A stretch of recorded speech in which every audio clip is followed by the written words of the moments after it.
Welcome into the I-80 Boys preview and prediction show. We got Pitt taking on SMU. Christian, I'll start us off with Pittsburgh, and I'll leave you with SMU. Pitt, as we know, 7-0 this year. I know a lot of people in the comment section are going to say, who the hell have they played, right? Well, I do know who they played. Kent State, Cincinnati, West Virginia, Youngstown State, North Carolina, Cal, and Syracuse. If you guys didn't watch that game, I believe it was Friday night. They absolutely destroyed Syracuse 41-13. That was the help of Kyle McCord there, by the way, with count all three of them pick sixes there. He threw 5 interceptions, 3 of them for touchdowns, which is crazy. But as far as the offense goes, Christian, they're averaging almost 41 points per game. That's 6th best in the country. They're 25th in total offense, 64th in rushing offense, and then 25th in passing offense. Now, I talked about Pitt last week, and we know who the quarterback is. That's Eli Holston. You know, he's been really impressive this year, over 1,800 yards, 17 TDs. He's also got just about 300 yards on the ground and 3 touchdowns as well. So he's a dual threat guy. Running back Desmond Reed is having a solid season as well with 541 yards, and he's averaging over 6 yards a pop. As far as the receivers go, Holstein likes to spread it around. He's got 5 guys with over 20 catches so far and 200 yards this year. So, Pitt's offense has been pretty damn efficient.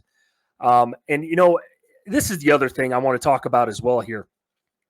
You're going to allude to it with SMU.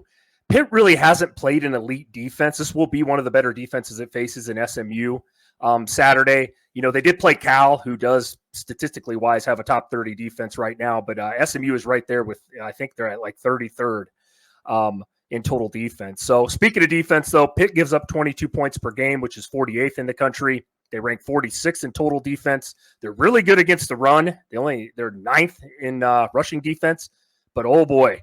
And I'm sure you'll talk about it here. The weakness of this Pitt defense is definitely in the secondary. They're 111th in the country, Christian, which is a concern against the pass. Now, oddly enough, though, Pitt does get after the quarterback, though. They're top 10 in that as well with, I think they got 23 sacks on the season. Somebody can correct me if I'm wrong there, but they're up there in that as well. So with that being said, Christian, I'll kick it over to you to SMU. Yeah, Chris, like you said, I mean, SMU had one slip up this year. You know, that was early on. And to be fair, that was against BYU, right? The surprise team up until this point. They're currently ranked number 9 in the country. BYU is.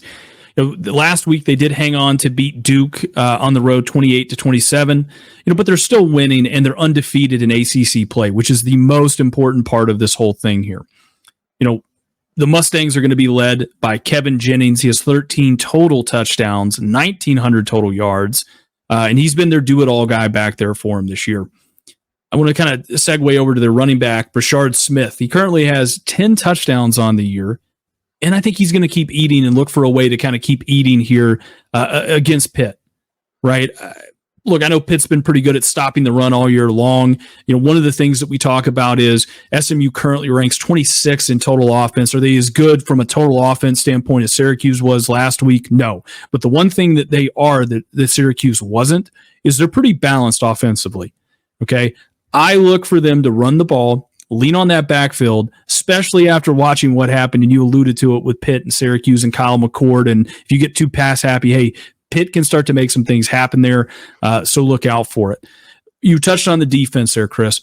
SMU ranks 34th in total defense right now, so I think that's pretty safe to say this is going to be the best defense that Pitt has played up until this point.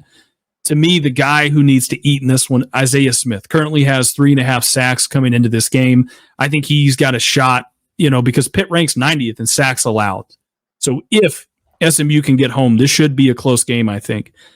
In the back end, Ahmad Moses needs to come in and be the center fielder in this one, right? Like he's been all year for him. He already has 3 interceptions going into this game.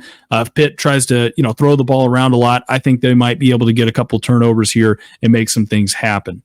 With that being said, Chris, I'm going to segue into my score prediction here. I think it'll be a close game. I think it's going to be a fun game. It's a 7:00 kickoff, as far as that's concerned. It's at SMU. I still like Pitt 31, SMU 28. All right, I'm going to go the other way here. I do think this will be a high-scoring game, like you alluded to. I truly do. I think Pitt will be able to throw the ball on SMU as they rank 99th against the pass.